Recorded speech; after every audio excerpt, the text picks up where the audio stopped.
बिस्मिल्लाहिर्रहमानिर्रहीम अस्सलाम वालेकुम। आज हम डिस्कस करेंगे इंडक्टिव इफ़ेक्ट। अब इंडक्टिव इफ़ेक्ट क्या है और किस तरीके से जो है ये ऑर्गेनिक कंपाउंड में जो मुख्तलिफ़ किस्म के जो प्रॉपर्टीज़ हैं वो उनको इफ़ेक्ट करता है या किस तरीके से इसकी एप्लीकेशन भी हम पढ़ेंगे।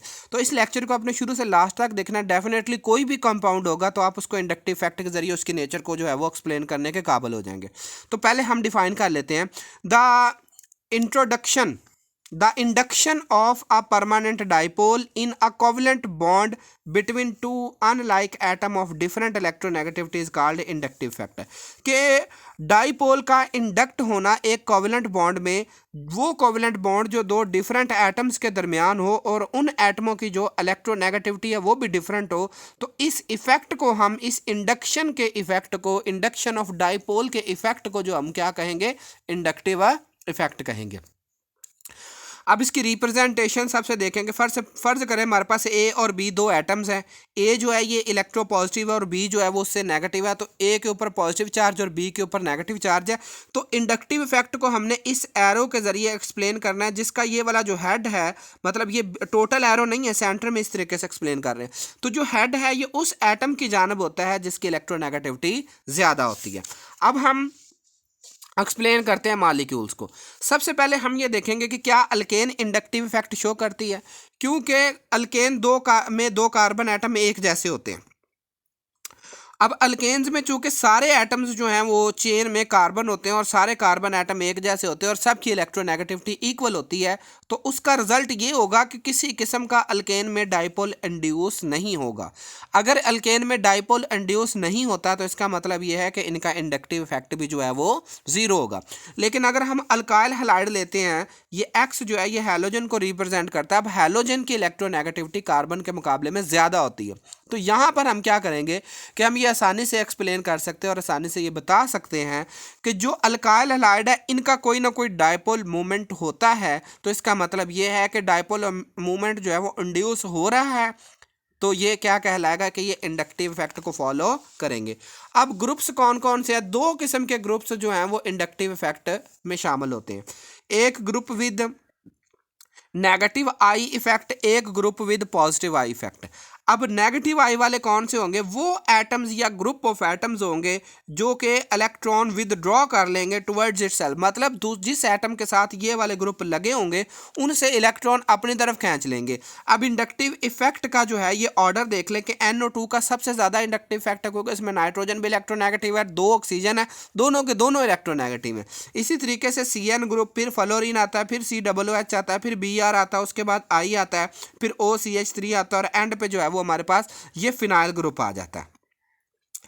तो इंडक्टिव इफेक्ट में अगर किसी मॉलिक्यूल के साथ इनमें से कोई भी ग्रुप लगा होगा तो ये इलेक्ट्रॉन को अपनी तरफ अट्रैक्ट करेंगे, जिसका रिजल्ट क्या निकलेगा कि उस ये वाले जो एटम हैं या ग्रुप ऑफ जो एटम है इनका ये नेगेटिव इंडक्टिव इफेक्ट शो करेगा। दूसरा ग्रुप कि वो ग्रुप जो प्लस इंडक्टिव इफेक्ट शो करते हैं। अब ये वाले जो एटम्स या ग्रुप ऑफ एटम्स ऐसे होते हैं कि push electron toward rest of molecule, जिस मॉलिक्यूल के साथ ये वाले ग्रुप अटैच होते हैं उसकी तरफ इलेक्ट्रॉन को पुश कर देते हैं। जैसा कि इसमें हमारे पास ये CH3 थ्राइस और C, इसी तरीके से CH3 ट्वाइस CH, इसी तरीके से हमारे पास नेक्स्ट जो है वो इथाइल, मिथाइल और एंड पे जो है वो इंडक्टिव इफेक्ट जो है वो हाइड्रोजन जो है वो, ये वाले सारे के सारे जो हैं ये ऐसे एटम हैं जो इलेक्ट्रॉन को जो है ना वो जिस ग्रुप के साथ अटैच होते हैं उसके साथ उसको जो है ना वो इलेक्ट्रॉन प्रोवाइड करते हैं, या मॉलिक्यूल्स में जो इलेक्ट्रॉन्स होते हैं उनकी जानब भी इक्वल ही रखते हैं या अपने से ज़्यादा रखते हैं, जिसकी वजह से ये वाले प्लस जो है वो इंडक्टिव इफेक्ट शो करते हैं। ओके, अब एप्लीकेशन आ जाते हैं इंडक्टिव इफेक्ट की। सबसे पहले हम देखेंगे रिएक्टिविटी ऑफ कंपाउंड कि क्या जो वो कंपाउंड जो इंडक्टिव इफेक्ट शो कर रहे हैं उनकी जो है वो रिएक्टिविटी कम होगी या ज़्यादा होगी। तो सबसे पहले हम ये देखें इथेन में भी यहाँ पे आप देख लें कि दो कार्बन एटम है। इसी तरीके से दूसरी मिसाल जो है वो हम ले रहे हैं इथाइल क्लोराइड की, या क्लोरो इथेन भी इसको कहते हैं। इसमें भी दो कार्बन एटम है। अब इसमें भी दो कार्बन एटम है ये, लेकिन ये लेस रिएक्टिव है। अब उसकी वजह क्या है? क्योंकि इसमें जो कार्बन एटम है वो दोनों एक जैसे हैं। तो ये टोटली एक तो है नॉन पोलर और सारे के सारे बॉन्ड जो हैं वो इक्वली स्ट्रॉन्ग है। जबकि हम इथाइल क्लोराइड में देखें तो यहाँ पे क्लोरीन लगे होने की वजह से इंडक्टिव क्या होगा कि इस कार्बन एटम से इलेक्ट्रॉन इस तरफ होंगे, क्योंकि क्लोरीन की इलेक्ट्रोनेगेटिविटी ज़्यादा है। तो ये किसी भी मॉलिक्यूल में जुड़ा हुआ हो क्लोरीन, तो ये इसकी कोशिश होती है कि उस मॉलिक्यूल में जो शेयर्ड पेयर ऑफ इलेक्ट्रॉन है, ये वाले जो इलेक्ट्रॉन, इनको हम क्या कह देते हैं, शेयर पेयर्ड जो इलेक्ट्रॉन है, उनको अपने तरफ अट्रैक्ट करता है, जिसकी वजह से क्या होता है, इसके ऊपर पार्शियल नेगेटिव चार्ज आ जाता है और इसके ऊपर पार्शियल पॉजिटिव चार्ज आ जाता है। अब पार्शियल पॉजिटिव चार्ज होने की वजह से इसके ऊपर जो है वो इजीली जो है वो कोई भी इलेक्ट्रोनेगेटिव एटम, जैसे कोई न्यूक्लियोफाइल या कोई भी इलेक्ट्रोनेगेटिव एटम जो है वो आसानी के साथ अटैक कर सकता है। तो इसका मतलब ये है कि ये मोर रिएक्टिव है।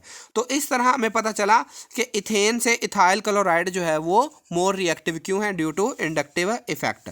दूसरी एप्लीकेशन में हम देखेंगे क्रिएशन ऑफ डायपोल मोमेंट। देखिए इंडक्टिव इफेक्ट जो है that is directly proportional to dipole moment.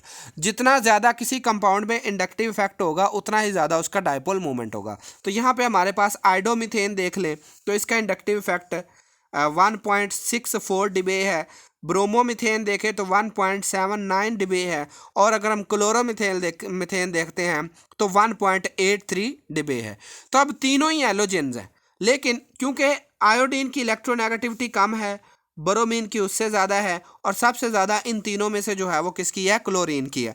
तो जितना ज़्यादा इलेक्ट्रोनेगेटिव एटम किसी ग्रुप के साथ अटैच होगा उतना ही ज़्यादा उसमें जो है वो डायपोल मोमेंट होगा। ठीक है, एक ये रीज़न। दूसरी रीज़न ये भी है कि क्लोरीन का इन दोनों के मुकाबले में एटॉमिक साइज़ कम है। तो जितना एटॉमिक साइज़ कम होता है इंडक्टिव इफेक्ट जो है वो उतना ज़्यादा होता है। जितना इंडक्टिव इफेक्ट ज़्यादा होगा उतना डायपोल मोमेंट ज़्यादा होता है।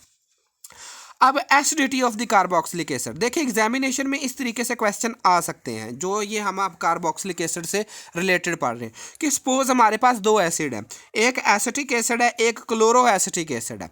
अब जो एसिटिक एसिड है इसकी पीकेए वैल्यू है 4.76, जबकि क्लोरो एसिटिक एसिड की पीकेए वैल्यू है 2.86। तो अब यहाँ पे क्योंकि जिसकी पीकेए वैल्यू कम होती है वो उतना ज़्यादा एसिडिक होता है। अब ये भी किस वजह से, ये इंडक्टिव इफेक्ट की वजह से है। यहाँ पर जो है कार्बन है, ये भी कार्बन और कार्बन के साथ हाइड्रोजन लगे हैं। अब हाइड्रोजन का जो है वो इंडक्टिव इफेक्ट इतना ज़्यादा नहीं होता, जबकि क्लोरीन का जो इंडक्टिव इफेक्ट है ज़्यादा होता है, क्योंकि ये ज़्यादा इलेक्ट्रोनेगेटिव एटम है कार्बन के मुकाबले में। लेकिन यहाँ पे हम देखें तो हाइड्रोजन की इलेक्ट्रोनेगेटिविटी बेसिकली होती है 2.1 और कार्बन की होती है तकरीबन 2.5। तो इतना ज़्यादा डिफरेंस नहीं है, तकरीबन 0.4 का आता है, और हर तरफ से जो 0.4 का आता है, तो 3 हाइड्रोजन है हर तरफ से जुड़े हुए होते हैं। तो इस वजह से यहाँ पे किसी किस्म का इंडक्टिव इफेक्ट इस तरफ को शो नहीं होगा। लेकिन यहाँ पे इंडक्टिव इफेक्ट क्लोरीन की जानब होगा, जिसकी वजह से क्लोरो एसिटिक एसिड जो है वो ज़्यादा स्ट्रॉन्गर एसिड है। अब कैसे, क्योंकि जब क्लोरो एसिटिक एसिड में से एक, अब एसिड की जो मुख्तलिफ किस्म के कॉन्सेप्ट हैं उनमें से एक कॉन्सेप्ट ये भी है कि वो चीज़ जो H पॉजिटिव दे सकती है वो एसिड कहलाती है। तो ये क्लोरो एसिटिक एसिड और एसिटिक एसिड में से हम जब ये हाइड्रोजन किसी भी तरीके से रिमूव करते हैं या आयोनाइजेशन से या कोई बेस इसके पास लाते हैं तो ये हाइड्रोजन रिमूव हो जाता है। अब हाइड्रोजन देने के बाद हमने देखना है कि मॉलिक्यूल ज़्यादा स्टेबल कौन सा है। देखिए ये वाला जो है ये इतना ज़्यादा स्टेबलाइज जो है ना इसके मुकाबले में नहीं होता। उसकी वजह क्या है कि जब आप हाइड्रोजन दे देते हैं तो इसके बाद ये जो है ये कॉन्जुगेट बेस बन जाता है। लेकिन यहाँ पर हाइड्रोजन देने के बाद क्योंकि चार्ज जो है वो इस तरफ को खींचा चला जा रहा है, जिसकी वजह से ये वाला जो मॉलिक्यूल है ये ज़्यादा स्टेबल होगा। तो इसलिए हम कह सकते हैं CaA यानी कि chloro acetic acid is approximately 100 times stronger acid than acetic acid, कि क्लोरो एसिटिक एसिड जो है वो 100 टाइम्स स्ट्रॉन्गर हो सकता है एसिटिक एसिड से। इसी तरह से अब जैसे अब देखें यहाँ पे 3 chlorine, trichloro acetic acid, dichloro acetic acid, monochloro acetic acid और एसिटिक एसिड, ये इनका ऑर्डर है कि जितने ज़्यादा इलेक्ट्रोनेगेटिव एटम जैसे कि क्लोरीन है 3 लग गए हैं तो ये सबसे ज़्यादा स्ट्रॉन्ग एसिड हो जाएगा। इसी तरीके से ये दूसरे नंबर पर, ये तीसरे पे और ये चौथे पे। अब इनकी इलेक्ट्रोनेगेटिविटी को आप देख रहे हैं कि फ्लोरीन की इलेक्ट्रोनेगेटिविटी ज़्यादा होती है, फिर क्लोरीन की बारी आती है, और फिर ब्रोमीन की, और फिर आयोडीन की। अब इसकी वजह से क्या होगा कि वो एटम जिसके साथ वो ग्रुप जिसके साथ जो है वो एक हाईली इलेक्ट्रोनेगेटिव एटम या ग्रुप ऑफ एटम अटैच होगा वो ज़्यादा जो है वो एसिडिक होगा। तो इसलिए फ्लोरो एसिटिक एसिड ज़्यादा स्ट्रॉन्गर है क्लोरो एसिटिक एसिड से, जबकि क्लोरो एसिटिक एसिड जो है वो ज़्यादा स्ट्रॉन्गर है ब्रोमो एसिटिक एसिड से, और ब्रोमो एसिटिक एसिड जो है वो ज़्यादा स्ट्रॉन्गर है आयोडो एसिटिक एसिड के। Inductive effect decreases with increase in distance of halogen atom from the carboxylic group, कि जो इंडक्टिव इफेक्ट है वो डिक्रीज होगा जैसे जैसे COOH से जो हैलोजन एटम है वो दूर होता जाएगा। जैसे कि अब यहाँ पे आप देखें अल्फा क्लोरोब्यूटारिक एसिड, कि जिस कार्बन के साथ COOH ग्रुप लगा होता है ये अल्फा होता है, ये आगे वाला उससे बीटा और ये आगे वाला गैमा। मतलब जो अल्फा के साथ अटैच होता है, अल्फा कार्बन के साथ अटैच होता है कार्बन, उसे बीटा कार्बन कहते हैं। ठीक है, तो यहाँ पे हम इसको इसलिए अल्फा क्लोरोब्यूटारिक एसिड कह रहे हैं क्योंकि अल्फा कार्बन एटम पे जो है वो हैलोजन अटैच है, क्लोरीन अटैच है। अब यहाँ पे और यहाँ पे देखें तो डिस्टेंस इतना ज़्यादा नहीं है, लेकिन यहाँ पे आप देखें तो क्लोरीन का और COOH ग्रुप का डिस्टेंस ज़्यादा और यहाँ पे सबसे ज़्यादा और यहाँ पे है ही नहीं। तो हम इनका ऑर्डर इस तरीके से ड्राइव करेंगे कि जो अल्फ़ा ब्यूटारिक एसिड है, क्योंकि यहाँ पे इंडक्टिव इफेक्ट कम होता जा रहा है, यहाँ पर इसका उससे कम है, इसका उससे कम और इसका तो सबसे कम है। तो अगर COOH ग्रुप और क्लोरीन दोनों आपस में साथ साथ हैं, मतलब इस तरीके से करीब है, तो जब H दे दिया जाएगा तो यहाँ पर जो है ये नेगेटिव आयन बनेगा, ये नेगेटिव आयन स्टेबलाइज हो जाएगा ड्यू टू इंडक्टिव इफेक्ट, तो इसकी स्टेबलाइजेशन ज़्यादा है। जबकि यहाँ से अगर हम H निकालते हैं, क्योंकि एसिड H देता है, तो ये जो नेगेटिव चार्ज है ये इस तरफ जाएगा ज़रूर, लेकिन अब पावर कम हो जाएगी क्योंकि दरमियान में एक कार्बन एटम आ जाता है। इसी तरीके से यहाँ पर अगर आप देखते हैं तो ये H निकालने के बाद ये वाला ग्रुप जो है ये जब नेगेटिव होगा, तो नेगेटिव होने की वजह से ये इलेक्ट्रॉन इस तरफ को इंडक्टिव इफेक्ट शो तो होगा, लेकिन फिर इस तरीके से 2 कार्बन एटम से होता हुआ यहाँ तक पहुँचेगा, जिसकी वजह से इसकी स्टेबिलिटी लेस होगी और यहाँ पे तो है वो सबसे कम जो है वो स्टेबिलिटी होगी। तो हमें पता चलता है कि जो इंडक्टिव इफेक्ट है, जैसे जैसे हैलोजन और COOH ग्रुप में डिस्टेंस इंक्रीज होता जाएगा, इंडक्टिव इफेक्ट उसी लिहाज से कम होता जाएगा। Relative strength acidic strength of formic acid and acetic acid. अब हम फॉर्मिक एसिड और एसिटिक एसिड की एग्जांपल लेते हैं, ठीक है, इंडक्टिव इफेक्ट के जरिए हम एक्सप्लेन करते हैं। तो इसकी pKa वैल्यू है 4.79, जबकि इसकी pKa वैल्यू है 3.77। अब यहाँ पे आप देखें कि CH3 ग्रुप अटैच है। अब CH3 ग्रुप अटैच है, आगे हाइड्रोजन फिर आगे इस तरीके से, तो लिहाजा इस ग्रुप का इंडक्टिव इफेक्ट इस अकेले के मुकाबले में कम है, जिसकी वजह से क्या होगा, इसमें इंडक्टिव इफेक्ट ज़्यादा होगा, इसमें कम। इस वजह से जो है वो इनकी pKa वैल्यू कम होती है और हमें पता चलता है कि फॉर्मिक एसिड जो है वो स्ट्रॉन्गर दैन एसिटिक एसिड है।